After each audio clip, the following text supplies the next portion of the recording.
One देवी ही सीता है। हम आ रहे हैं। नहीं, अयोध्या की महारानी के रूप में मिथिला कुमारी के सिवा और किसी को स्वीकार नहीं करेंगे। हाँ, तुम बिल्कुल ठीक कह रही हो। हमारी महारानी देवी सीता ही हो सकती हैं। हाँ हाँ, सीता ही हो सकती हैं। महारानी सीता ठीक, महारानी सीता ठीक, महारानी सीता ठीक, महारानी सीता ठीक।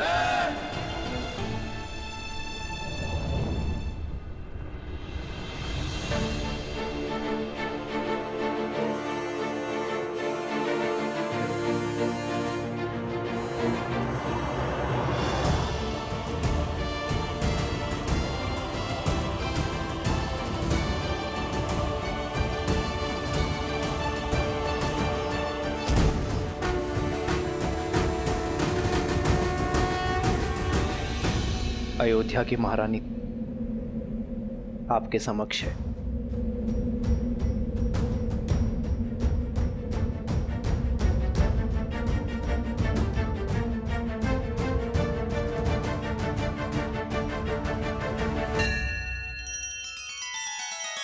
श्री रामचंद्र कृपालु भजु मन हरण भव भय दारुणम। नव कंज लोचन कंज मुख कर कंज पद कंजारुणम। सिया राम, सिया राम, सिया राम, सिया राम,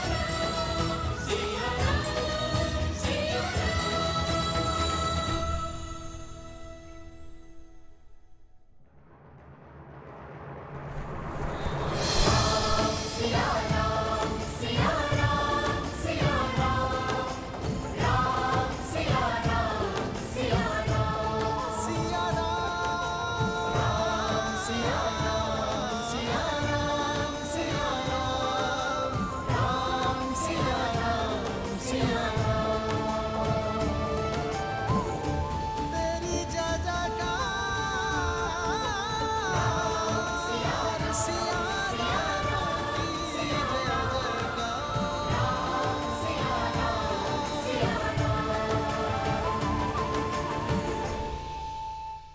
कर्म, शब्द और मन, ये तीनों मानव जीवन के अभिन्न अंग हैं। और विवाह वो बंधन है जो पति पत्नी को इन तीनों से बांधता है। ये बंधन अटूट है और जो इससे सरलता से मुक्त हो जाते हैं वो कभी इस बंधन में बंधे ही नहीं। अपनी सीता के बिना ये राम निष्प्राण है और केवल जीव यज्ञ में आहुति देते हैं, निष्प्राण नहीं।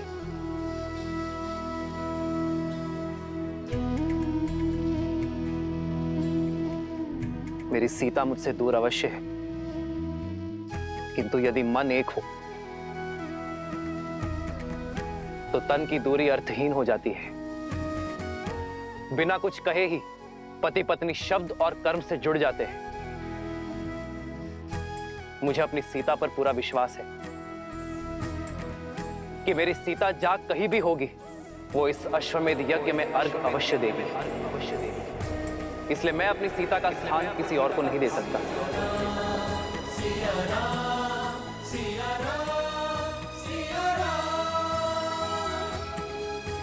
इस यज्ञ में सीता की उपस्थिति अवश्य होगी। इस स्वर्ण प्रतिमा के रूप में, क्योंकि मेरी सीता स्वर्ण की भांति पवित्र है, स्वर्ण की भांति शुद्ध है। आज से अयोध्या की महारानी सीता सदा अयोध्या में विराजमान रहेगी, अपने इस दिव्य रूप में।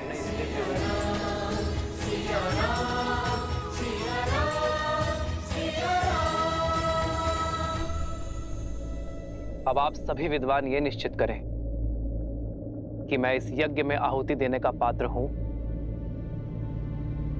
या नहीं।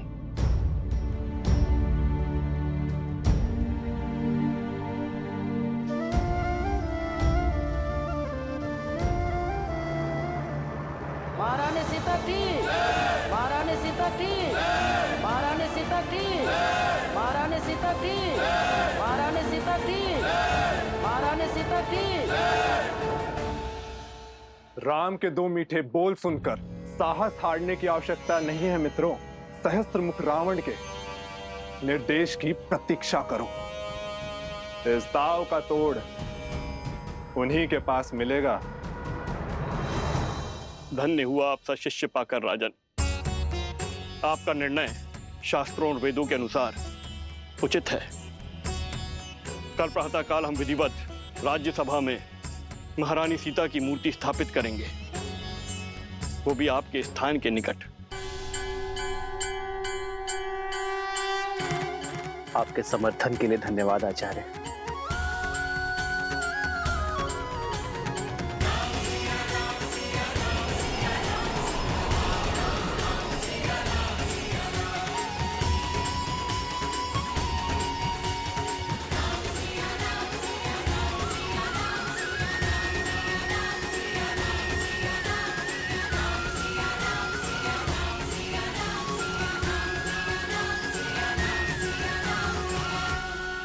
और स्मरण रखना पुत्रों, श्री राम की जीवन यात्रा निस्वार्थता का प्रमाण है। अपने सुखों को त्याग, प्रजा और राज्य की प्रसन्नता के लिए अपनी प्रसन्नता का त्याग और बलिदान का उदाहरण है। समझ गए माता, समझ गए। किंतु जब से हमें अयोध्या जाने का अवसर मिला है, तब से आप हमें त्याग और बलिदान के बारे में क्यों बता रही हैं? जो सत्य है वही बता रही हूँ। अच्छा तुम पूछो, तुम क्या जानना चाहते हो? अयोध्या को, उसके बारे में बताइए ना। उसके मार्ग कितना विशाल है, वन उपवन, उन सब के बारे में बताइए ना हमें।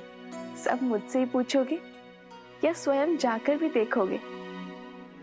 माता, मन में प्रश्न आया। नहीं नहीं, तुम्हारे प्रश्न झेलने की क्षमता नहीं है मुझ में। मैं सोमकरण को बताता हूँ कि हम कल प्रातः प्रस्थान करेंगे। जब से मिथिला से आया हूँ तब से ही प्रश्न सोच रहा हूँ कि रानी सीता, नहीं, माता सीता श्री राम के साथ वन में गई ही नहीं होती तो लंका प्रसंग बनता ही नहीं। ये नियति थी, योजना थी, या श्राप था, या आशीर्वाद था? ईश्वर का काज ईश्वर ही जाने। किंतु श्री राम और महारानी सीता के लिए लंका प्रसंग उनके प्रेम का प्रमाण था। मानव जीवन में हर क्षण कुछ ना कुछ घटना घटती रहती है, किंतु पति पत्नी उन प्रसंगों में अपने पराक्रम, अपने प्रेम की किस सीमा को लांघते हैं, वही उनके साथ का सामर्थ्य का और संबंध का प्रमाण है। अर्थात श्री राम की महानता, उनकी पत्नी महारानी सीता भी बराबर की भागीदारी है। वह प्रभु के दर्शन के लिए उत्सुक था, किंतु अब अयोध्या जाकर माता सीता के दर्शन के लिए भी उत्सुक हूँ। श्री राम और महारानी सीता बहन थोड़ी ना है कुछ। श्री राम के दर्शन में ही सीता जी के दर्शन समाये, और यदि अयोध्या जाकर सीता जी के दर्शन प्राप्त ना हुए तो हट ना करना पुत्र, समझे?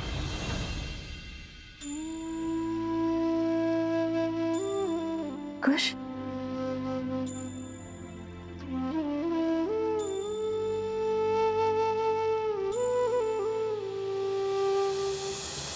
अद्यै पूर्णा प्रतिष्ठन् भवन्तु अस्यै पूर्णा शरन्तु च अस्यै देवत्वमर्चायै मामहेति च कश्चन। ओम श्री मन्मना गणाधिपते नमः। प्रसन्नो भवः वरदा भवः। सिया राम जय जय राम, राम सिया राम जय जय राम। महारानी सीता की मूर्ति स्थापना संपूर्ण हुई। सियावर रामचंद्र की सिया राम जय जय राम, राम सिया राम भैया, आज तक मैं आपके बलिदान को पूर्ण रूप से कभी भी नहीं समझ पाया। आपको देखकर सदैव यही सोचता रहा कि आपके पास परिवार का साथ तो है। आप जाना कि जब मनुष्य के जीवन में स्वजन का साथ ना हो तो परिजनों का साथ भी उसे अकेला कर देता है। परंतु मुझे अपने भैया के साथ के बिना जीना नहीं है भैया। इसीलिए आज मैं आपसे कुछ मांगना चाहता हूं। आप मुझे स्वयं से पूर्व जीवन का परित्याग करने की अनुमति दे दीजिए भैया।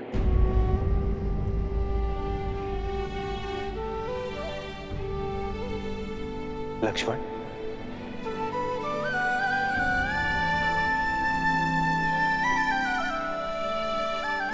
लक्ष्मण,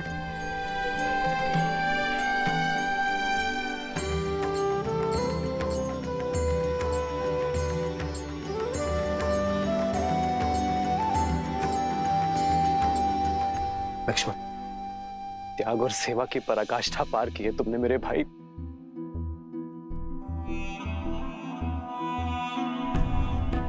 तुम कुछ और मांगो लक्ष्मण। कुछ और मांगने के लिए है ही नहीं भैया।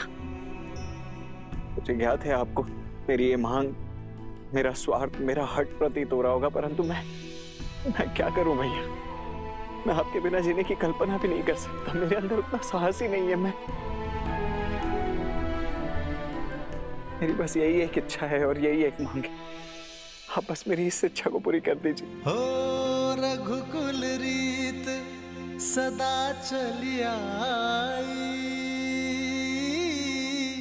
प्राण जाए पर वचन न जाई। धन्यवाद भैया, कोटि कोटि धन्यवाद।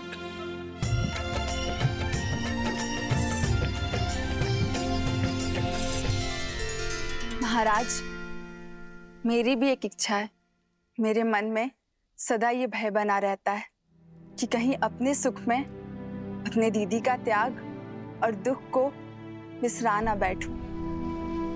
इसलिए वनवास में पहने गए उनके वस्त्र को मैं अपने पूजा स्थल पर रखकर उनकी पूजा करना चाहती हूँ। वो वस्त्र देने की कृपा करें।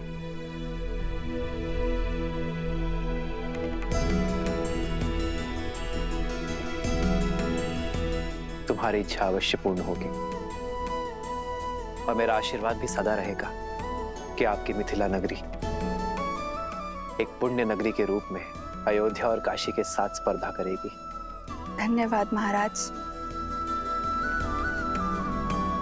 धन्यवाद भैया।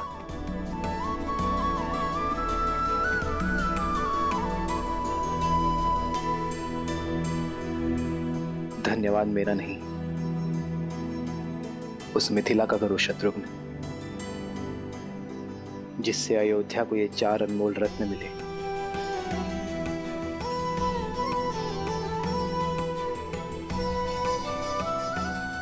और जिनके तेज से हमारी अयोध्या प्रेम और भक्ति के प्रकाश में नहाई है।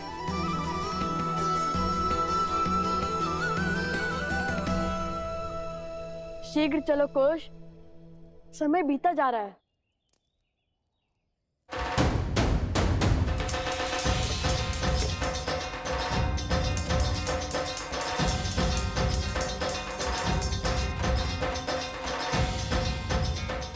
अंततः लव कुश का अयोध्या जाने का स्वप्न पूरा होने वाला है। बजाओ। ठीक है, किंतु ये बैलगाड़ी क्यों ले आए? तुम्हारे लिए। भला ऐसे थोड़ी जाने देंगे हम राजकुमार कुमारों को, अर्थात ऋषि कुमारों को अयोध्या। हाँ, इसी सजी धजी बैलगाड़ी में जाएंगे हमारे लवकुश, पूरे सम्मान और सुख के साथ। उचित है। और सोमकरण को भी तो इसकी आवश्यकता पड़ेगी। परंतु सोमकरण, तुम्हारी पोटली कहाँ है? यहाँ है।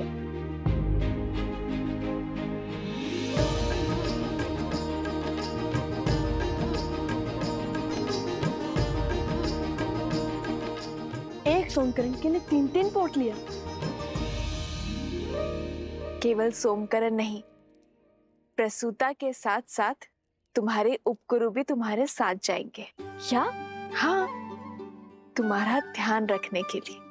और तुम दोनों भाइयों पर दृष्टि रखने।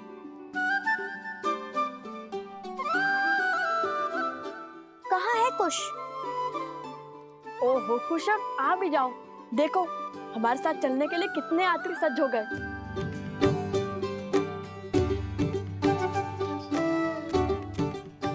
क्षमा करना, थोड़ा अधिक समय लग गया। ये नया धनुष किसके लिए? सोमकर्ण के लिए। मेरे लिए? हाँ, हम तो गायन और कला में लीन होने ही वाले हैं। कदाचित तुम्हारी रक्षा ना कर पाए। हर बार की भांति इस बार स्वयं अपनी रक्षा कर लेना। तो क्या हम अपने अस्त्र साथ नहीं ले जाएंगे? वीणा बजाकर रामायण का गान करने वाले को अस्त्र की क्या आवश्यकता है ना गुरुदेव? लाइए। क्या? वीणा। वीणा तो मेरे पास है नहीं।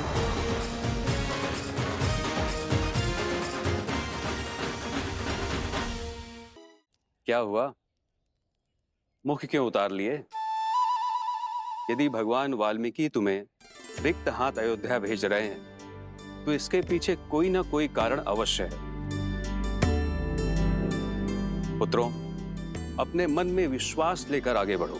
मुझे पूर्ण विश्वास है कि तुम दोनों मिथिला की भांति अयोध्या जाकर सबका हृदय जीत लोगे। और हाँ, इस बार गरिमा की सीमा मत लांघना।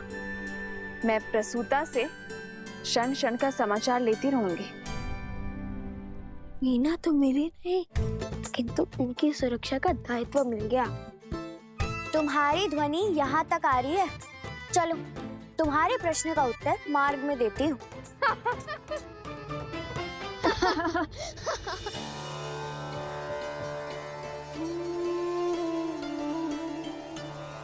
तुम्हारा सबसे बड़ा स्वप्न पूर्ण होने वाला है।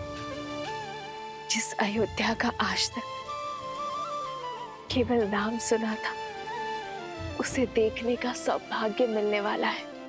धर्म की इस नगरी में बिताए एक एक क्षण को एक एक जन्म की भांति जीना। और हाँ, जब भी रामायण का गान करो तो सुनने वालों को अपने शब्दों और अपने भावों से उनकी यात्रा को सुख देना। अवश्य माता, हम ऐसा गीत गाएंगे कि सब मंत्र मुक्त हो जाएंगे, है ना कुश? हाँ माता, किंतु हमारे पास वीणा होती तो हमारा सुर और भी सुंदर हो जाता। परंतु छोड़िए, ईश्वर की लीला ईश्वर जाने।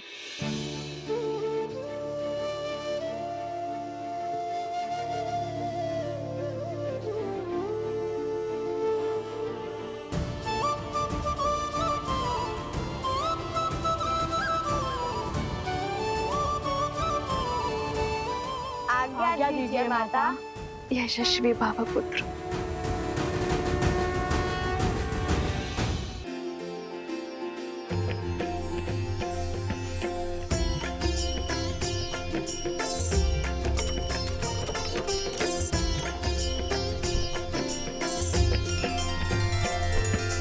राम सिया राम जय जय राम। राम सिया राम जय जय राम। श्री राम, आज आपके पुत्र अपने घर में, अपने नगर में पग धरने वाले हैं। किंतु कितना अच्छा होता यदि मैं स्वयं आपको बता पाती कि रघुकुल के वंशज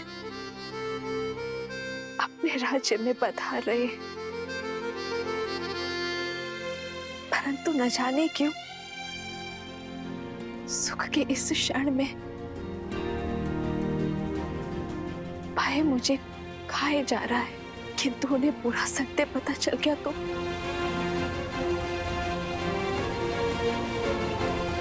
बस उनके कोमल हृदय को सत्य का घातक आघात ना लगे।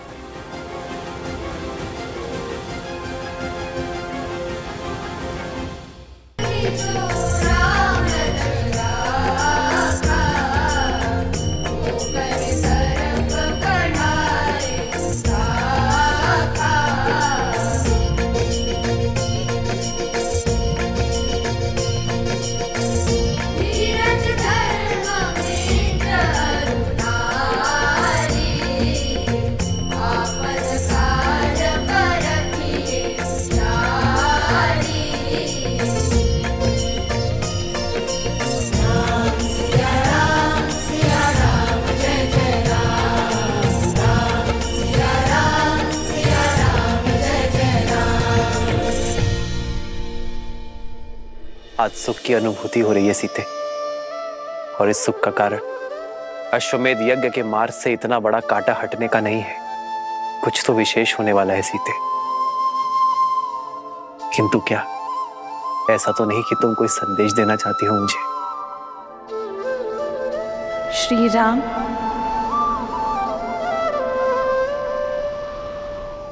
सीते,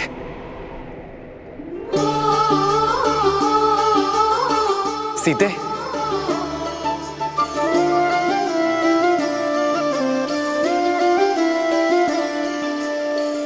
जन्म जन्म का है ये संगम, राम रतन सीता वैभव धन।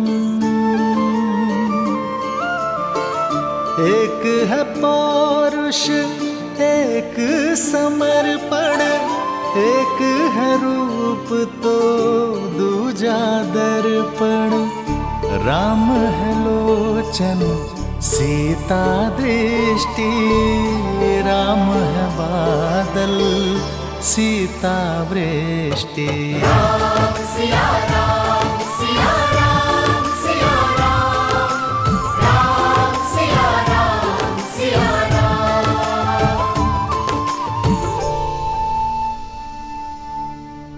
सीते, ये कैसा अनूठा संबंध है हमारा, एक दूसरे से दूर रहकर भी एक दूसरे की मन की व्यथा समझ जाते हैं, किंतु मन में भय और शंका लिए मैं आपसे कुछ कहना चाहती हूँ आर्य।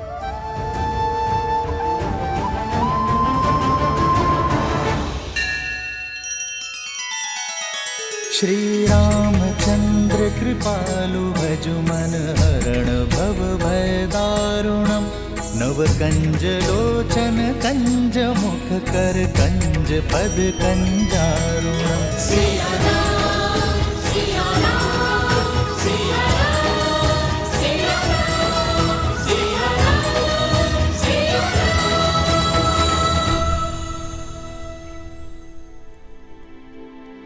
यदि मैंने आपके निर्णय को प्रभावित किया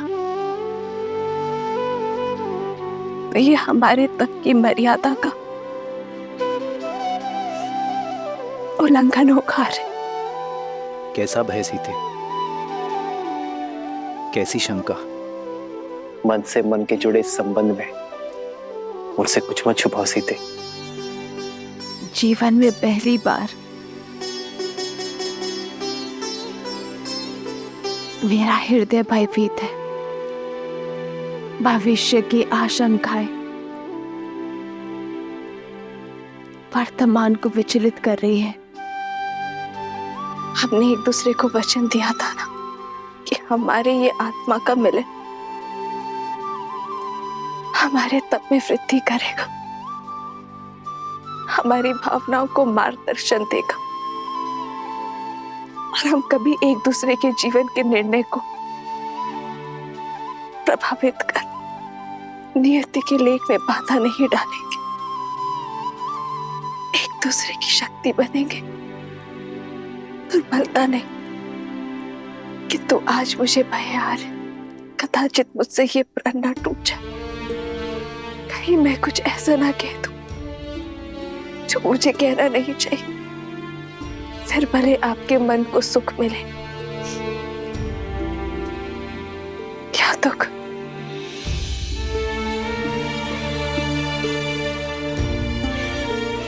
समझ गया सीते, इतने वर्षों तक तुम अकेले तप करती हुई आई और अब इस तप को भंग करने का कोई अर्थ नहीं है। सीते, तुमने मुझे अश्वमेध यज्ञ पूर्ण करने का मार्ग दिखाया है। कदाचित हमारे अंतर्मन की सीमा भी यही है।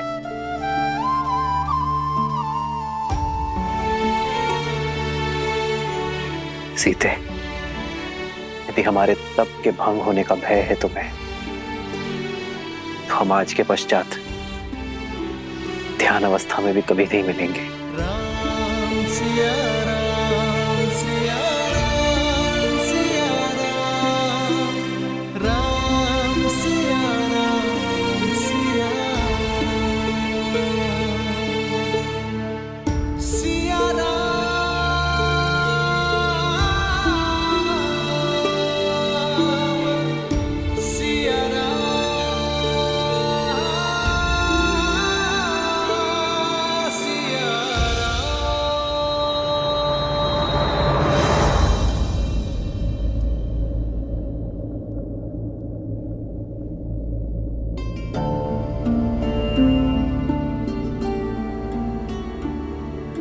मैं नहीं जानता सीते कि तुम मुझसे क्या कहना चाहती हो, किंतु एक बात अवश्य जानता हूं कि धर्म किसी को अतृप्त नहीं करता।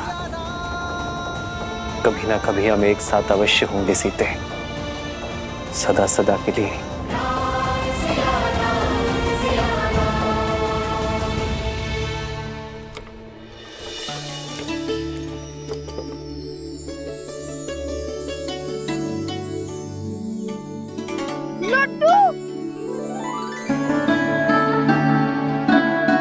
क्या तुम भी राम भक्त हो? कौन नहीं होगा ऐसे पराक्रमी और मर्यादा के धनी का भक्त। लव कुश,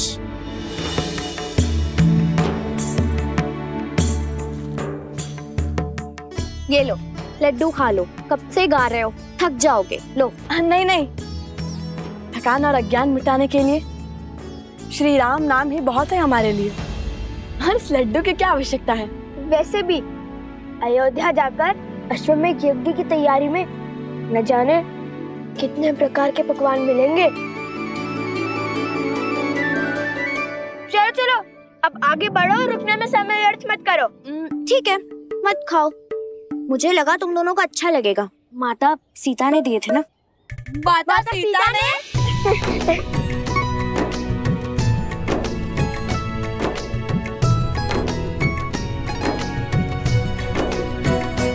अरे मैं तो जल्दी जल्दी खाने की बात कर रहा था, बैलगाड़ी रोकने की कोई आवश्यकता नहीं है। चलो अब चले, अयोध्या पहुंचना है ना। कोई बचाओ हमें, बचाओ हमें, बचाओ, बचाओ हमें, बचाओ हमें, बचाओ। अरे कोई बचाओ, अरे कोई बचाओ, मेरी बेटी को बचाओ, मेरी पुत्री की रक्षा कीजिए, रक्षा कीजिए।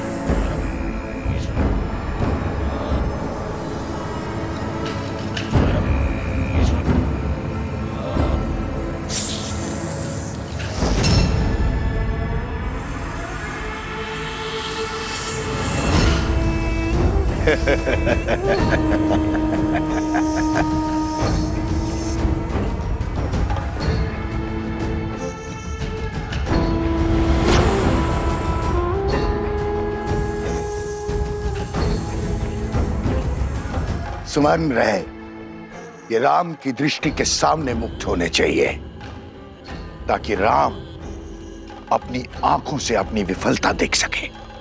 किंतु आपको इतना विश्वास कैसे है कि अश्व चुनने वो स्वयं आएगा? वो अयोध्या नरेश है, और ये कार्य तो वो किसी सेनापति से भी करा सकता है। यही तो अंतर है तुम्हारी और मेरी सोच में। शस्त्र की समझ से अधिक आवश्यक है शत्रु के व्यक्तित्व की समझ। राम अवश्य आएंगे।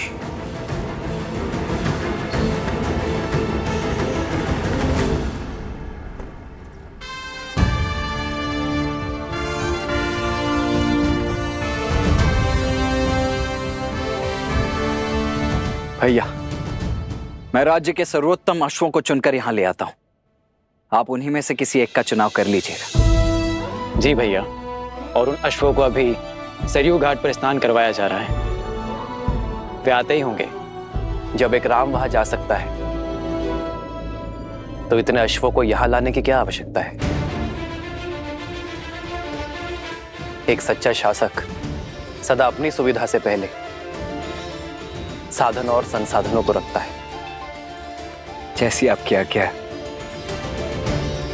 आचार्य, लगता है अयोध्या के महाराज की सेवा में आपके पढ़ाए प्रशासनिक पाठ भूल गए सब।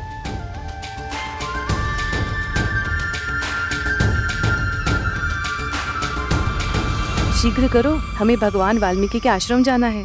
सारा सामान रथों में रखना शुरू करो। कोई कहीं नहीं जाएगा। प्रतीक्षा की बहुत परीक्षा दी है मैंने, अब आपका आदेश भी मुझे रोक नहीं सकता। एकांत।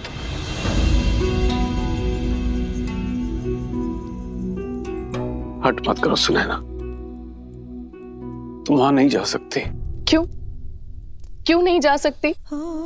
मेरा हृदय चीख चीख कर कह रहा है कि वो मेरी सीता के ही पुत्र हैं, और सीता वहां भगवान वाल्मीकि के आश्रम में वनवासियों का जीवन जी रही है। हृदय तो मेरा भी यही कह रहा है, किंतु भूल गई उन बालकों ने क्या कहा था? उनकी माता ने उन्हें सीख दी है कि हमें बीते हुए कल की ओर नहीं, आने वाले कल की ओर देखना चाहिए। बीता हुआ कल ही तो आज की नींव है, उसे मैं कैसे भूल जाऊं? कौन है? कौन है? बचाओ हमें! कोई बचाओ हमें! बचाओ हमें! बचाओ! बचाओ!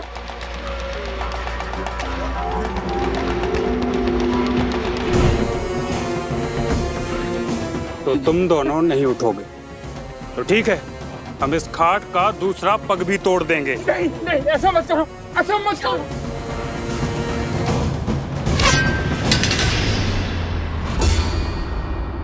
ए, कौन है?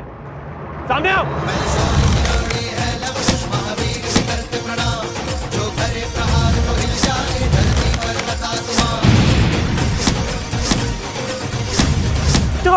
देखो यहाँ से, इस कन्या को उठा के लेके चलो। अरे कोई बचाओ! बचाओ मेरी बेटी को, बचाओ बेटे को, बचाओ।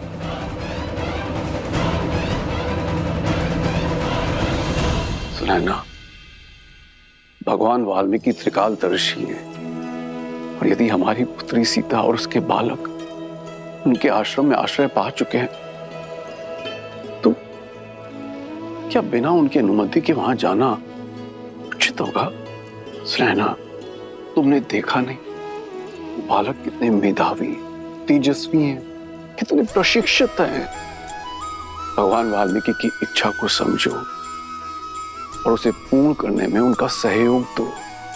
और ये भी तो हो सकता है कि श्री राम और सीता ने यह निर्णय मिल के लिया हो, तो हमें उनकी इस तपस्या को भंग नहीं करना चाहिए।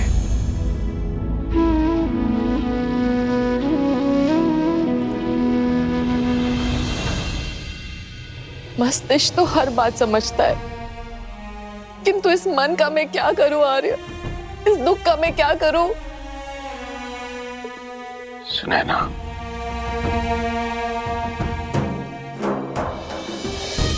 बीते हुए कल को तो हम नहीं बदल सकते, किंतु आने वाले कल की सुध तो ले सकते हैं। चलो अयोध्या चलते हैं।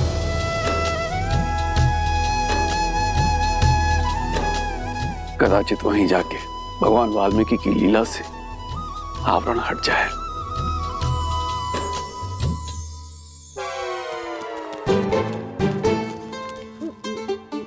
तुम ठीक हो? हाँ, वो तो लव कुश ने सबको मार भगाया, अन्यथा मेरा शौर्य देखती आप। अब चलो। कौन है? किसने हमारी सहायता की?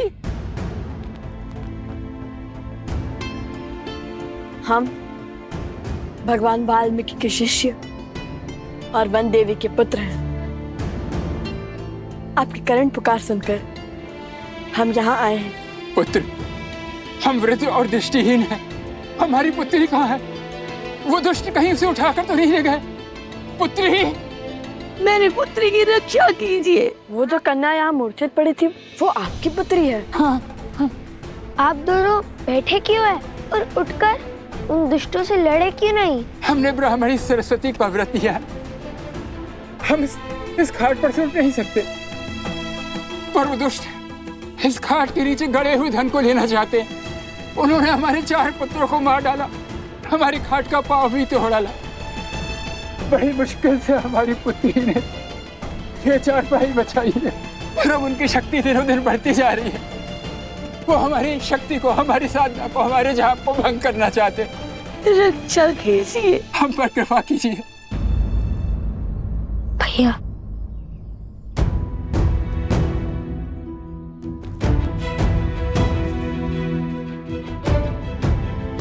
भैया शीघ्र अतिशीघ्र अयोध्या पहुंचे या इनकी पुत्री को बचाएं।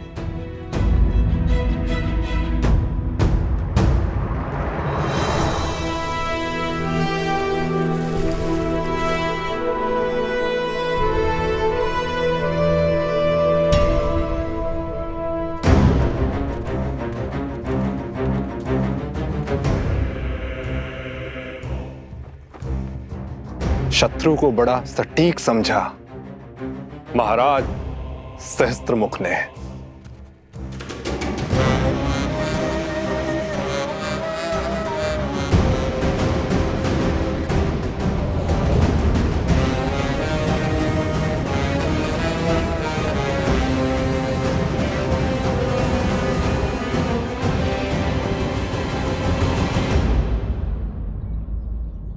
अपने आप से पूछो कि यदि श्री राम यहाँ होते तो वे क्या करते? अश्वमेध यज्ञ। यदि श्री राम हमारी आयु के होते तब वे क्या करते? वो तो अपने सैनिकों को उनके पीछे भेज देते। श्री राम तो राजकुमार थे ना। यदि श्री राम ऋषि वशिष्ठ के आश्रम में होते तब क्या करते? तब तो वो अवश्य ही अपने अनुज का परामर्श लेते। उस समय श्री लक्ष्मण भी तो उनके साथ थे। तो मैं भी तो वही कर रहा हूँ, अपने अनुज का अर्थात तुम्हारा परामर्श ले रहा हूँ। अब बताओ वे क्या करते?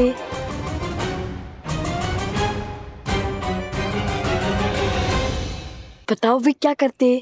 ओह, इस प्रश्न का उत्तर तो बहुत सरल है। श्री राम सब कुछ छोड़कर उनकी पुत्री की रक्षा करते। हम भी तो श्री राम के भक्त हैं, तो श्री राम को यहीं से प्रणाम करके हम उनकी पुत्री की रक्षा के लिए जाएंगे।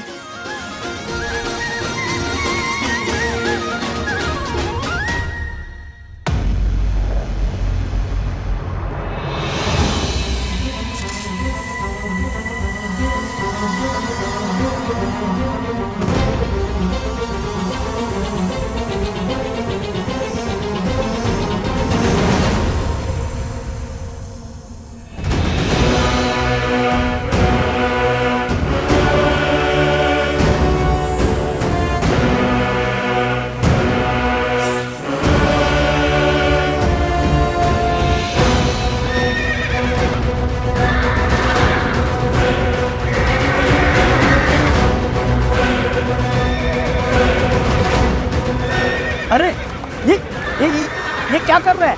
इन अक्षरों को संभालो कोई।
सर सर सर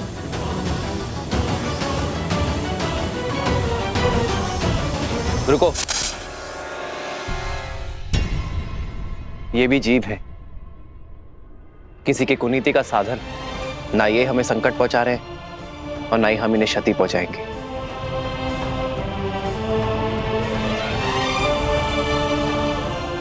हनुमान, प्रभु, इन्हें इनके उचित स्थान पर पहुंचा दो।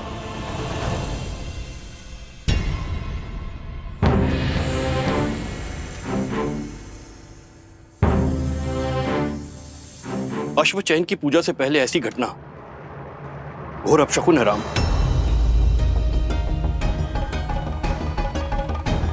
अब कैसे चुनेंगे अश्व? कोई बात नहीं, बचे हुए अश्वों में से ही किसी एक का चुनाव कर लेते हैं।